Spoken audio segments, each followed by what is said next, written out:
నమస్కారం, G news కి స్వాగతం. నేను మీ సంతోష్. ఈ రోజు వార్తల్లోని విశేషాలు. ఖరీఫ్ సీజన్ ప్రారంభమైన నేపథ్యంలో రైతులు తమ పంట రుణాలను వెంటనే రెన్యువల్ చేసుకోవాలని, కొత్త రుణాల కోసం కూడా బ్యాంకులను సంప్రదించాలని యూనియన్ బ్యాంక్ ఆఫ్ ఇండియా ప్రాంతీయ మేనేజర్ పైడి రాజా కోరారు. ఈ సందర్భంగా ఆయన తన కార్యాలయంలో మీడియాతో మాట్లాడుతూ డిఎల్టీసీ నిర్ణయించిన స్కేల్ ఆఫ్ ఫైనాన్స్ ప్రకారం కిసాన్ క్రెడిట్ కార్డు ద్వారా రైతులకు పంట రుణాలు అందించేందుకు బ్యాంకులు సిద్ధంగా ఉన్నాయని తెలిపారు. పంట రుణాలతో పాటు వ్యవసాయ టర్మ్ లోన్లు, గోల్డ్ లోన్లు, డైరీ రుణాలు కూడా అందుబాటులో ఉన్నాయని చెప్పారు. అలాగే PMFME, PMEGP వంటి కేంద్ర ప్రభుత్వ పథకాల కింద సూక్ష్మ చిన్న పరిశ్రమలకు రుణాలు మంజూరు చేస్తున్నామని పేర్కొన్నారు. స్వయం సహాయక సంఘాల మహిళలకు డిజిటల్ MCP విధానం ద్వారా పారదర్శకంగా రుణాలు అందిస్తున్నామని, అర్హులైన మహిళలందరూ ఈ అవకాశాన్ని సద్వినియోగం చేసుకోవాలని పైడి రాజా సూచించారు. మన జిల్లాలో కూడా వ్యవసాయ రుణాలు ఇవ్వడానికి మనం రెడీగా ఉన్నాం. చూస్తే మనం ఎంతో ప్రగతి సాధించాం జిల్లాలో. ఇంకా ముందు కూడా ఎస్పెషల్లీ ఖరీఫ్ సీజన్ కాబట్టి రైతులకు కావాల్సిన వ్యవసాయ రుణాలు, gold loans, agriculture term loans, dairy loans, అన్ని రకాల లోన్స్ కూడా అనుకున్నాం. ముఖ్యంగా సెల్ఫ్ హెల్ప్ గ్రూప్స్ కూడా రుణాలు స్టార్ట్ చేశాం. ముఖ్యంగా ఈ మధ్యకాలంలో సెల్ఫ్ హెల్ప్ గ్రూప్స్ సరిపో తరపున డిజిటల్ MCP పద్ధతిలో ఉన్నారు. మా దగ్గర మా మేనేజర్సు, మా ఫీల్డ్ ఆఫీసర్సు, మా LDM గారు, మా RABD అంటే అగ్రికల్చర్ డిపార్ట్మెంట్ చూసి ఇన్ఛార్జ్ అందరూ కూడా ఫీల్డ్లోకి వెళ్తున్నారు. SHG గ్రూప్స్ అన్నీ కూడా మీరు డిజిటల్ MCP తరపున ఇవ్వడానికి రెడీగా ఉన్నాం. అది అంటే అందరికీ తెలుసు, SHG రుణాలు సూక్ష్మ రుణ ప్రణాళిక ద్వారా ఇస్తారు. ఆ సూక్ష్మ రుణ ప్రణాళిక అనేది గత ఏడాది నుంచి డిజిటలైజేషన్ చేశారు. ట్రాన్స్పరెన్సీ గురించి, దాని గురించి కూడా మేము DRDA గారు కూడా చాలా రకాల మీటింగ్ పెట్టారు. వాళ్ళ సహకారంతోనే, సహాయ సహకారాలతోనే DRDA PD గారు, APMs, CCs, DPMs అందరి సహకారంతో కూడా ఇప్పుడు స్వయం సహాయక బృందాలు రుణాలు రెడీగా ఉన్నాం. ప్రజలకు ఒకే వేదికపై 100కు పైగా సేవలను అందించే లక్ష్యంతో ప్రారంభించిన హర్కిస్ ఫిక్సిట్ రైట్ సంస్థ సేవలు వినూత్నంగా ఉన్నాయని Srikakulam urban development authority chairman Korikana Ravikumar అన్నారు. మంగళవారం శ్రీకాకుళంలోని సుడా కార్యాలయంలో సంస్థ టీషర్టును ఆయన ఆవిష్కరించారు. ఈ సందర్భంగా మాట్లాడుతూ విద్యుత్, ప్లంబింగ్, ఆరోగ్యం, విద్య, గృహోపకరణాలు, మరమ్మతులు, క్లీనింగ్, ఇంటీరియర్ డిజైనింగ్, CCTV ఏర్పాటు, real estate, beauty and wellness, home ట్యూషన్లు, ఈవెంట్ మేనేజ్మెంట్ తదితర సేవలను ఒకే యాప్ ద్వారా అందించడం అభినందనీయమని అన్నారు. సాధారణంగా మెట్రో నగరాలకు పరిమితమైన ఇటువంటి సమగ్ర సేవలను శ్రీకాకుళానికి తీసుకురావడం ఎంతో గర్వకారణమని పేర్కొన్నారు. సేవలను మొబైల్ యాప్, వెబ్సైట్, వాట్సాప్ లేదా ఫోన్ ద్వారా బుక్ చేసుకోవచ్చని, నిపుణులైన సిబ్బందితో అందుబాటు ధరల్లో సేవలు అందిస్తామని నిర్వాహకులు తెలిపారు. సేవల కోసం 8530-10230 నెంబర్ను సంప్రదించాలని సూచించారు. ఈ కార్యక్రమంలో హారికా కన్స్ట్రక్షన్స్ వ్యవస్థాపకులు K. హారికా ప్రసాద్, సంస్థ ప్రతినిధులు చందక నిహార్, శ్రీకాకుళం జిల్లా ఎలక్ట్రానిక్ మీడియా అసోసియేషన్ అధ్యక్షులు శాసపు జోగినాయుడు, ఆంధ్రప్రదేశ్ జర్నలిస్టుల ఫోరం జిల్లా అధ్యక్షులు G. షణ్ముఖరావు, మీడియా ప్రతినిధులు T. ఆనంద్, నేతల అప్పారావు, K. రాజు, వివిధ స్వచ్ఛంద సంస్థల ప్రతినిధులు పాల్గొన్నారు. All kinds of services, almost 20 kinds of services. 100 super. So ఇంట్లో మనకి ఏ అవసరం ఉన్నా, it could be medical, it could be health, it could be plumbing, education, any kind of thing, అందరికీ అందుబాటులో FIR హారికాస్ ఫిక్సిట్ రైట్ యాప్లో ఈ సర్వీస్ రిక్వైర్మెంట్ బుక్ చేసుకుంటే ఇమీడియట్గా ఆ సర్వీస్ పీపుల్ వచ్చి మీ నీడ్ని ఫుల్ఫిల్ చేస్తారు. సో మంచి వినూత్నమైన ప్రయోగం. మన శ్రీకాకుళంలో ఇట్లాంటి సంస్థ రావడం నిజంగా గర్వకారణం. All the best to the team of Fixit right, Harika's Fixit right. Kashibugga పోలీసులు అంతర్రాష్ట్ర ద్విచక్ర వాహనాల దొంగతనాల ముఠాను ఛేదించి ఓ నిందితుడిని అరెస్టు చేశారు. పలాస మండలం పెదంచల గ్రామానికి చెందిన N. రఘునందన్ను అదుపులోకి తీసుకుని అతని వద్ద నుంచి 25 లక్షల విలువైన 13 ద్విచక్ర వాహనాలను స్వాధీనం చేసుకున్నట్లు అదనపు SP P. శ్రీనివాసరావు తెలిపారు. శ్రీకాకుళం, విజయనగరం, విశాఖపట్నం, అనకాపల్లి జిల్లాలతో పాటు ఒడిశా రాష్ట్రంలో జరిగిన పలు వాహన చోరీ కేసుల్లో నిందితుడి ప్రమేయం ఉన్నట్లు విచారణలో తేలిందని అన్నారు. అతనిపై మొత్తం 18 చోరీ కేసులు నమోదై ఉన్నాయని, గతంలో జైలు శిక్ష అనుభవించి ఇటీవలే విడుదలైన తర్వాత మళ్లీ చోరీలకు పాల్పడినట్లు వెల్లడించారు. జాతీయ రహదారిపై నిర్వహించిన వాహన తనిఖీల్లో నిందితుడిని పట్టుకుని 13 బైకులను స్వాధీనం చేసుకున్నట్లు తెలిపారు. కేసును ఛేదించిన కాశీబుగ్గ పోలీసులు, CCS సిబ్బందిని జిల్లా SP అభినందించారు. పాతపట్నం మండలం బగదల గ్రామంలో నిర్వహించిన శ్రీ అభయాంజనేయ స్వామి ఆలయ ప్రతిష్టా మహోత్సవం భక్తి శ్రద్ధల మధ్య ఘనంగా జరిగింది. ఈ కార్యక్రమంలో పాతపట్నం నియోజకవర్గ ఎమ్మెల్యే మామిడి గోవిందరావు ముఖ్య అతిథిగా పాల్గొని స్వామివారిని దర్శించుకుని ప్రత్యేక పూజలు నిర్వహించారు. ఆలయ కమిటీ సభ్యుల ఆహ్వానం మేరకు మహోత్సవానికి హాజరైన ఎమ్మెల్యే గోవిందరావు గ్రామ ప్రజలతో కలిసి ధార్మిక కార్యక్రమాల్లో పాల్గొన్నారు. అనంతరం ఆలయ అభివృద్ధికి తన వంతు సహకారంగా 25,000 నగదు విరాళాన్ని ఆలయ కమిటీకి అందజేశారు. ఈ సందర్భంగా ఆయన మాట్లాడుతూ గ్రామీణ ప్రాంతాల్లో దేవాలయాలు ఆధ్యాత్మిక కేంద్రాలుగా ప్రదేశాలుగా మాత్రమే కాకుండా సామాజిక ఐక్యతకు ప్రతీకలుగా నిలుస్తాయని చెప్పారు. ఆలయాల అభివృద్ధికి ప్రజలతో పాటు ప్రజా ప్రతినిధులు కూడా సహకరించాల్సిన అవసరం ఉందని పేర్కొన్నారు. భక్తుల సౌకర్యాల కోసం అవసరమైన మేరకు తన సహకారం కొనసాగుతుందని హామీ ఇచ్చారు. ఎమ్మెల్యేకు ఆలయ కమిటీ సభ్యులు, గ్రామ పెద్దలు ఘన స్వాగతం పలికి కృతజ్ఞతలు తెలిపారు. ఈ కార్యక్రమంలో ఆలయ కమిటీ సభ్యులు, మండల ఎన్డీఏ కూటమి నాయకులు, కార్యకర్తలు, ప్రజలు, భక్తులు పెద్ద సంఖ్యలో పాల్గొన్నారు.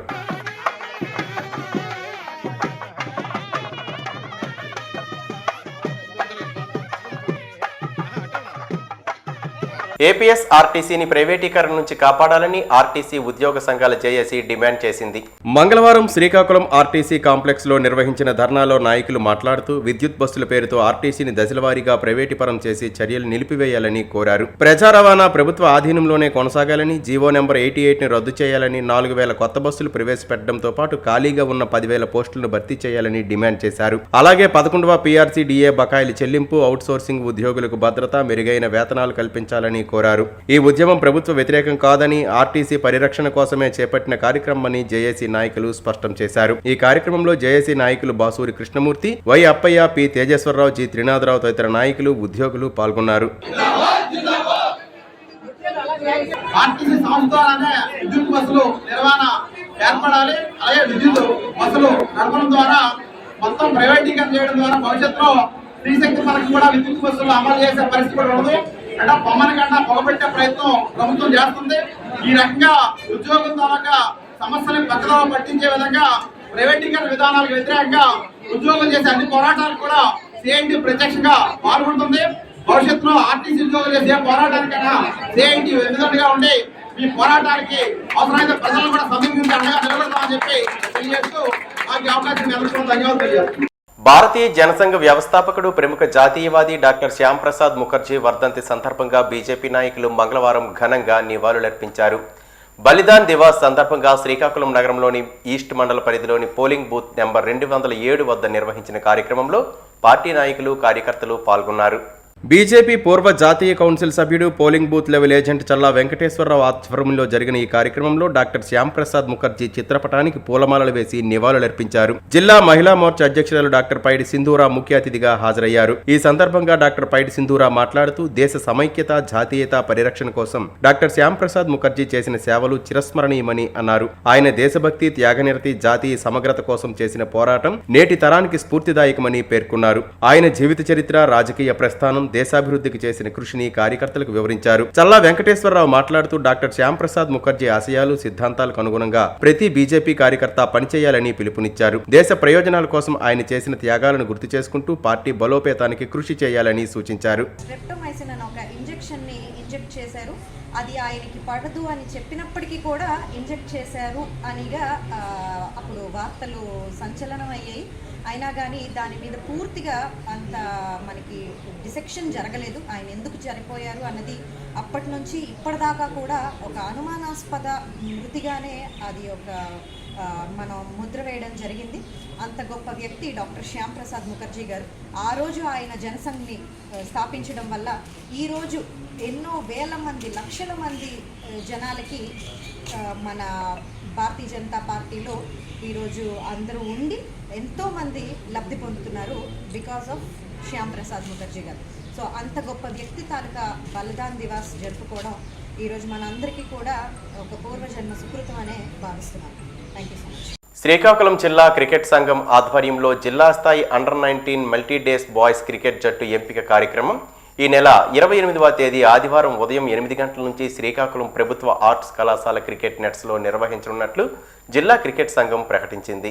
జిల్లా క్రికెట్ సంఘం నూతన అధ్యక్షుడు ఆమ్దాల్వలస ఎమ్మెల్యే, రాష్ట్ర పీయూసీ చైర్మన్ కూన రవికుమార్ పర్యవేక్షణలో ఈ ఎంపికలు నూతన విధానంలో నిర్వహించనున్నట్లు తెలిపారు. ఈ ఎంపికల్లో 1/9/2007 తర్వాత జన్మించిన క్రీడాకారులు మాత్రమే పాల్గొనడానికి అర్హులు. శ్రీకాకుళం జిల్లాకు చెందిన క్రీడాకారులకు మాత్రమే అవకాశం కల్పించబడుతుందని, ఇతర జిల్లాల అభ్యర్థులను అనుమతించబోమని స్పష్టం చేశారు. ఎంపికల్లో పాల్గొనదలిచిన క్రీడాకారులు జూన్ 23 నుంచి 27వ తేదీ వరకు ప్రతిరోజు సాయంత్రం 4 గంటల నుంచి 5 గంటల వరకు జిల్లా క్రికెట్ సంఘ కార్యాలయంలో తమ సర్టిఫికేట్ సర్టిఫికేట్లు ధృవీకరించుకొని రిజిస్ట్రేషన్ పూర్తి చేసుకోవాలని సూచించారు. రిజిస్ట్రేషన్ నెంబర్ పొందిన క్రీడాకారులు మాత్రమే ఎంపిక పరీక్షలకు హాజరు కావడానికి అర్హులని తెలిపారు. రిజిస్ట్రేషన్ సమయంలో అభ్యర్థులు తమ ఆధార్ కార్డు, QR కోడ్ ఉన్న ఫారం 5, జనన ధృవీకరణ పత్రం ఒరిజినల్ తో పాటు ఒక సెట్ జిరాక్స్ ప్రతులను తీసుకురావాలని పేర్కొన్నారు. అలాగే ఆధార్ అప్డేట్ హిస్టరీ పరిశీలన కోసం ఆధార్ కు అనుసంధానమైన మొబైల్ నెంబర్తో హాజరు కావాలని జిల్లా క్రికెట్ సంఘం సూచించింది. ఏపీఎస్ఆర్టీసీ ఉద్యోగుల సమస్యలను పరిష్కరించాలని డిమాండ్ చేస్తూ ఏపీ పీటీడీ జేఏసీ పిలుపు మేరకు ఉమ్మడి శ్రీకాకుళం జిల్లా పాలకొండ ఆర్టీసీ డిపో ఎదుట ఉద్యోగులు, కార్మికులు నిరసన చేపట్టారు. ఈ సందర్భంగా జేఏసీ జోనల్ కార్యదర్శి బీకే మూర్తి మాట్లాడుతూ విద్యుత్ బస్సులకు తాము వ్యతిరేకం కాదని, అయితే వాటి నిర్వహణకు ప్రైవేట్ సంస్థలకు అప్పగించే ప్రయత్నాలను వ్యతిరేకిస్తున్నామని తెలిపారు. ఎలక్ట్రిక్ బస్సులను ఆర్టీసీ ద్వారానే నిర్వహించాలని డిమాండ్ చేశారు. పెండింగ్ డిఏ బకాయిలను వెంటనే విడుదల చేయడంతో పాటు ఖాళీ పోస్టులను భర్తీ చేయాలని కోరారు. జేఏసీ జోనల్ సభ్యుడు ఎం వైకుంఠం మాట్లాడుతూ ప్రజా రవాణాలో కీలక పాత్ర పోషిస్తున్న ఆర్టీసీ నిర్వీర్యం చేసే చర్యలను నిలిపివేయాలని డిమాండ్ చేశారు. అలాగే ఉద్యోగులు పెండింగ్ బకాయిలను వెంటనే చెల్లించాలని ప్రభుత్వాన్ని కోరారు. ఈ కార్యక్రమంలో ఆర్టీసీ ఉద్యోగులు, కార్మికులు పెద్ద సంఖ్యలో పాల్గొన్నారు. రైతు సంక్షేమం, విద్యార్థుల అభివృద్ధే కూటమి ప్రభుత్వ ప్రధాన లక్ష్యమని టీడీపీ జిల్లా అధ్యక్షులు మొదలవలస రమేష్ అన్నారు. ఖరీఫ్ సీజన్కు ముందుగానే రైతుల ఖాతాల్లో కేంద్ర, రాష్ట్ర ప్రభుత్వాలు ఆర్థిక సాయం జమ చేశాయని, సాగునీటి సౌకర్యం కోసం కాలువల మరమ్మతులు చేపట్టామని తెలిపారు. తల్లికి వందనం పథకం కింద అర్హులైన ప్రతి విద్యార్థికి లబ్ధి చేకూర్చేందుకు ప్రభుత్వం చర్యలు తీసుకుంటుందని చెప్పారు. ఈ సందర్భంగా ఏపీ విద్యా సంక్షేమ మౌలిక వసతుల సంస్థ డైరెక్టర్ PMJ బాబు మాట్లాడుతూ ఈ నెల 3వ వారంలో అర్హులైన విద్యార్థుల తల్లుల ఖాతాల్లో 13,000 చొప్పున జమ చేయనున్నట్లు తెలిపారు. మరో 2,000ను విద్యా సంస్థల నిర్వహణ కోసం కేటాయిస్తామని వెల్లడించారు. విద్యాశాఖ మంత్రి నారా లోకేష్ చేపడుతున్న సంస్కరణలతో ప్రభుత్వ పాఠశాలలపై నమ్మకం పెరిగి విద్యార్థుల చేరికలు గణనీయంగా పెరిగాయని, పాఠశాలలు, కళాశాలలు, వసతి గృహాల్లో మౌలిక వసతుల కల్పనకు ప్రభుత్వం ప్రాధాన్యం ఇస్తుందని పేర్కొన్నారు. గవర్నమెంట్ స్కూల్లో పనిచేసేవారు క్వాలిఫైడ్ టీచర్స్, ప్రైవేట్ స్కూల్లో పనిచేసేవారు క్వాలిఫై అయిన టీచర్సే కానివ్వండి, కానీ వాళ్ళు తక్కువ జీతాలతో ఎక్కువ పని చేయించుకునే విధానం వాళ్ళు అవలంబిస్తారు. అవతల టీచర్ కూడా ఎవరైనా పూర్తిగా మనం ఆనందంగా ఉండాలంటే వాడికి సరిపోయినటువంటి కూల్ అన్నటువంటిది మనం ఇవ్వాలి, దాన్ని జీతం ఇవ్వాలి. ఇచ్చేటప్పుడు ఆ మనిషి ఆనందంగా 1 గంట ఎక్స్ట్రా చెప్పడానికి పనిచేస్తాడు. ఇప్పుడు గవర్నమెంట్ స్కూల్కి, ప్రైవేట్ స్కూల్స్కి 1/3 జీతాలు ఉంటాయి. గవర్నమెంట్ స్కూల్లో 60,000, 45,000, 50,000 ఉంటే 10,000, 15,000, 20,000తో ప్రైవేట్ స్కూల్లో ఉంటుంది. కాబట్టి ఆ తేడా ఉంటుంది. కాబట్టి విజ్ఞత కలిగినటువంటి పౌరులు, విజ్ఞత కలిగిన తల్లిదండ్రులు ఆలోచించి గవర్నమెంట్ స్కూల్లో జాయిన్ చేయాలని పిల్లలందరూ మనం చేస్తున్నాం. ఇదే పరిస్థితి రేపు నెక్స్ట్ ఇయర్కి వచ్చేసరికి గవర్నమెంట్ స్కూల్లో కూడా సీట్లు లేవు, ఈ స్కూల్లో ఈ బడిలో ఖాళీ లేవని పరిస్థితికి బోర్డులు పెట్టే పరిస్థితి ఈ జిల్లాలో తీసుకొస్తామని మాకు నమ్మకం ఉంది. అది ఖచ్చితంగా జరుగుతుందని మీ ద్వారా తెలియజేస్తున్నాను. Thank you. ఇప్పుడే మంగళగిరి నియోజకవర్గంలో నిడమర్రు ఉన్నత పాఠశాలలో ఒక ఆదర్శమైన ఒక మోడల్ వసతి గృహాన్ని ఏర్పాటు చేస్తున్నారు. 500 మంది పిల్లలు ఒకేసారి భోజనం చేసేటట్టు, 500 మంది పిల్లలకి కావలసిన టాయిలెట్స్ ఏమి, వాష్రూమ్స్ అయితేనేమి అన్నీ చేసేటట్టు ఒక మోడల్గా అక్కడ తయారు చేస్తున్నారు. అదే మోడల్గా అన్ని రాష్ట్రం మొత్తం మీద వసతులు మౌలిక వసతులు కల్పించాలని దృఢ సంకల్పంతో విద్యాశాఖ మంత్రి గారు ఉన్నారు. మరి నేను కూడా ఈ ఏపీ విద్యా సంక్షేమ మౌలిక వసతుల డైరెక్టర్గా ఉన్నందుకు నేను కూడా గర్వపడుతున్నాను. ఎల్నినో ప్రభావంతో ఏర్పడే వాతావరణ సవాళ్లను ఎదుర్కొనేందుకు రాష్ట్ర ప్రభుత్వం సమగ్ర కార్యాచరణ ప్రణాళికతో ముందుకు సాగుతోందని రాష్ట్ర వ్యవసాయ శాఖ మంత్రి అచ్చెన్నాయుడు తెలిపారు. సచివాలయంలో వ్యవసాయ శాఖ రూపొందించిన ఎల్నినోను సమర్థవంతంగా ఎదుర్కొందాం సమాచార సంచికను ఆయన ఆవిష్కరించారు. ఈ సందర్భంగా మంత్రి మాట్లాడుతూ పంటల ఎంపిక, ప్రత్యామ్నాయ పంటల సాగు, నీటి యాజమాన్యం, నేల తేమ సంరక్షణ, పంటల సంరక్షణకు సంబంధించిన శాస్త్రీయ సూచనలను సంచికలో పొందుపరిచినట్లు తెలిపారు. రైతులు వీటిని అనుసరించడం ద్వారా వాతావరణ ప్రతికూల పరిస్థితులను అధిగమించి దిగుబడులను కాపాడుకోవచ్చని అన్నారు. వ్యవసాయ, ఉద్యానవన, పశుసంవర్ధక, మత్స్య, పట్టు పరిశ్రమ, సహకార శాఖల సమన్వయంతో పనిచేస్తూ రైతులకు సాంకేతిక సలహాలు, వాతావరణ హెచ్చరికలు అందిస్తున్నాయని చెప్పారు. రైతుల సంక్షేమం కోసం అవసరమైన అన్ని చర్యలు ప్రభుత్వం సిద్ధంగా ఉంచిందని మంత్రి స్పష్టం చేశారు. ఈ కార్యక్రమంలో వ్యవసాయ శాఖ special chief secretary B Rajasekhar, director Manjeer Jilani తదితరులు పాల్గొన్నారు. పద్మశ్రీ అవార్డులు స్వీకరించేందుకు ఢిల్లీకి వచ్చిన ప్రముఖ సినీ నటులు మురళీమోహన్, రాజేంద్ర ప్రసాద్లను కేంద్ర పౌర విమానయాన శాఖ మంత్రి కింజరాపు రామ్మోహన్ నాయుడు, రాష్ట్ర మంత్రి నారా లోకేష్ ఘనంగా సత్కరించారు. ఈ సందర్భంగా కేంద్ర మంత్రి రామ్మోహన్ నాయుడు మాట్లాడుతూ తెలుగు చిత్ర పరిశ్రమకు మురళీమోహన్ రాజేంద్ర ప్రసాద్ అందించిన విశిష్ట సేవలకు గుర్తింపుగా పద్మశ్రీ పురస్కారాలు లభించడం గర్వకారణమన్నారు. సినీ రంగంలో వారి కృషి సేవలు తరతరాలకు ఆదర్శంగా నిలుస్తాయని పేర్కొంటూ ఇరువురు నటులకు అభినందనలు తెలిపారు. తెలుగు సినీ పరిశ్రమకు వారు అందించిన సేవలకు దేశ అత్యున్నత పౌర పురస్కారాల్లో ఒకటైన పద్మశ్రీ లభించడం సముచిత గౌరవమని కేంద్ర మంత్రి అభిప్రాయపడ్డారు. ప్రభుత్వ పాఠశాలల్లో చదివిన విద్యార్థుల్లోనే ఎక్కువ శాతం మంది ఐఏఎస్, ఐపీఎస్ వంటి అత్యున్నత పదవులకు ఎంపికవుతున్నారని ఆమ్దాలవలస ఎమ్మెల్యే రాష్ట్ర పీయూసీ చైర్మన్ కూన రవికుమార్ అన్నారు. ఆమ్దాలవలస మండలం దూసి ప్రభుత్వ ఉన్నత పాఠశాలలో మంగళవారం నిర్వహించిన కార్యక్రమంలో ఆయన విద్యార్థులకు ఉచిత సైకిళ్లను పంపిణీ చేశారు. చిగురుపల్లి ప్రభాకర్ రావు మాస్టర్ ఆర్థిక సహకారంతో అందించిన 26 సైకిళ్లను ఎమ్మెల్యే విద్యార్థులకు అందజేశారు. ఈ సందర్భంగా ఆయన మాట్లాడుతూ గ్రామీణ ప్రాంతాల్లోని విద్యార్థులు పాఠశాలకు సకాలంలో చేరేందుకు సైకిళ్లు ఎంతో ఉపయోగపడతాయని అన్నారు. దూర ప్రాంతాల నుంచి వచ్చే విద్యార్థుల చదువుకు రవాణా సమస్య అడ్డంకి కాకూడదనే ఉద్దేశంతో ఇటువంటి సేవా కార్యక్రమాలు చేపట్టడం అభినందనీయమని పేర్కొన్నారు. విద్యార్థుల భవిష్యత్తు కోసం విద్యతో పాటు అవసరమైన సౌకర్యాలు కల్పించడం సమాజ బాధ్యతని ఎమ్మెల్యే అన్నారు. చిగురుపల్లి ప్రభాకర్ రావు మాస్టర్ అందించిన సహకారంతో 26 మంది విద్యార్థులకు సైకిళ్లు అందించడం సంతోషకరమని వాటిని సద్వినియోగం చేసుకుని చదువులో మరింత ప్రతిభ కనబరచాలని విద్యార్థులకు సూచించారు. సైకిళ్లు అందుకున్న విద్యార్థులు వారి తల్లిదండ్రులు ఆనందం వ్యక్తం చేస్తూ సహకారం అందించిన చిగురుపల్లి ప్రభాకర్ రావు మాస్టర్ కి పంపిణీ చేసిన ఎమ్మెల్యే కోన రవికుమార్ కు కృతజ్ఞతలు తెలియజేశారు.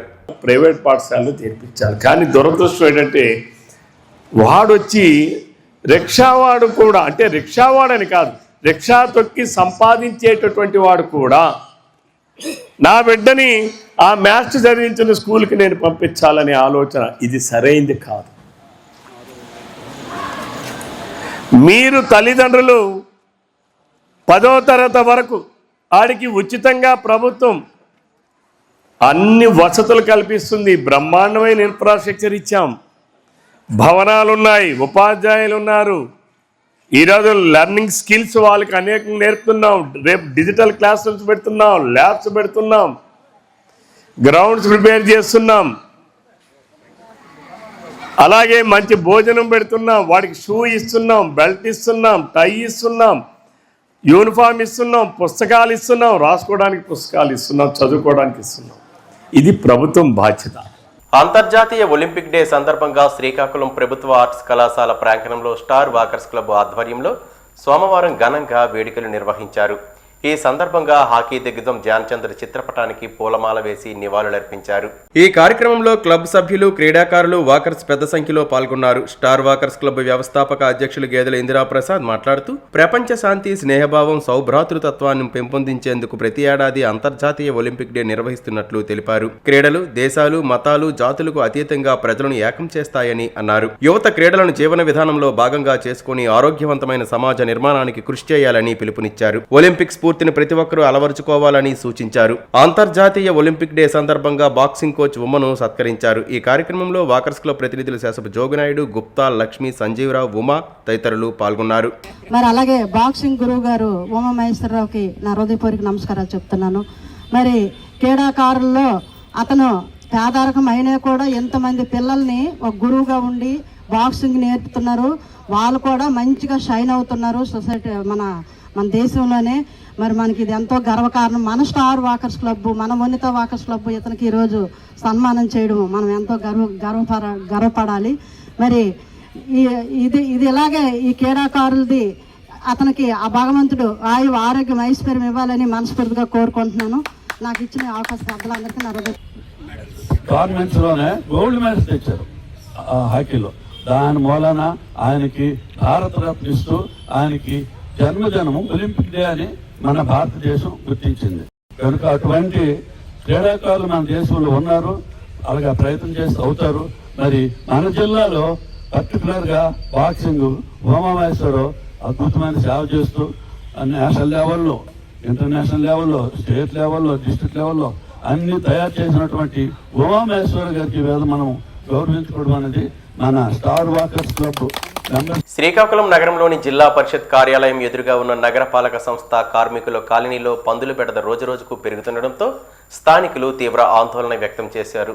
కాలనీలో ఏర్పాటు చేసిన చెత్త బిన్ల వద్ద పెద్ద సంఖ్యలో పందులు సంచరిస్తుండటంతో ప్రజలు తీవ్ర అసౌకర్యానికి గురవుతున్నారని వాపోతున్నారు. పందులు చెత్తను చెల్లాచెదురుగా చేసి పరిసరాలను అపరిశుభ్రంగా మారుస్తున్నాయని, దీంతో దుర్వాసనతో పాటు వ్యాధులు వ్యాపించే ప్రమాదం కూడా ఉందని కాలనీవాసులు ఆందోళన వ్యక్తం చేస్తున్నారు. చిన్నపిల్లల వృద్ధులు బయటకు రావాలంటే భయపడే పరిస్థితి నెలకొంది. ఇటీవల నగరపాలక సంస్థ కమిషనర్ హనుమంతు కూర్మారావు స్వయంగా సైకిల్పై వార్డుల్లో పర్యటించి పరిశుభ్రతపై అవగాహన కల్పించినప్పటికీ కాలనీలోని ఈ సమస్య మాత్రం పరిష్కారం కాకపోవడంపై స్థానికులు అసంతృప్తి వ్యక్తం చేస్తున్నారు. స్వచ్ఛ శ్రీకాకుళం, స్వచ్ఛాంధ్ర అనే నినాదాలు కేవలం ప్రచారానికే పరిమితమయ్యాయని విమర్శిస్తున్నారు. కాలనీలో పందుల సంచారాన్ని అరికట్టడంతో పాటు చెత్త నిర్వహణకు మెరుగుపరచాలని, పరిశుభ్రమైన వాతావరణాన్ని కల్పించాలని నగరపాలక సంస్థ అధికారులను స్థానికులు కోరుతున్నారు. కమిషనర్ ప్రత్యేక చొరవ తీసుకుని సమస్యను శాశ్వతంగా పరిష్కరించాలని వారు విజ్ఞప్తి చేస్తున్నారు. ఈ వార్తలు ఇంతటితో సమాప్తం. నమస్కారం.